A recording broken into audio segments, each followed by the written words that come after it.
પાસે પ્રૂફ પુરાવા હશે એ અલગ અલગ નિવેદન તો પોતે જ સ્ક્રિપ્ટેડ બોલે છે. હવે હું ખોટું બોલતો જ બધાને અત્યારે ખબર પડી જાય. 21મી સદી છે, એનો જમાનો છે, કોણ કેટલું સાચું છે બધાને ખબર પડી જાય. અત્યારે હું આમ વાત કરું, કાલે બીજું બોલું, પરમ દિવસે અલગ નિવેદન આપું, તો માણસોને જોવું જોવે ને કે જે માણસ 3 દિવસથી પોતાના જ નિવેદનના ઠેકાણા નથી, પોતાનો સ્ટેન્ડ તો ક્લિયર હોવો જોઈએ ને. મેં તમને કહી દીધું કે ભાઈ મારો હાથ હોય તો એનો સાબુતી તમારા સુધી આપે કે માયા ભાઈનો જ પરિવાર છે ને આ મારી પાસે એવિડન્સ.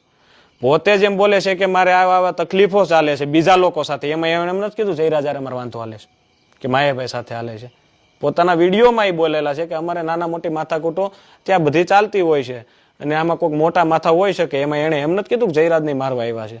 પછી 2 દિવસ પછી એમણે એમ કીધું કે ના એણે જ કરાવ્યું છે.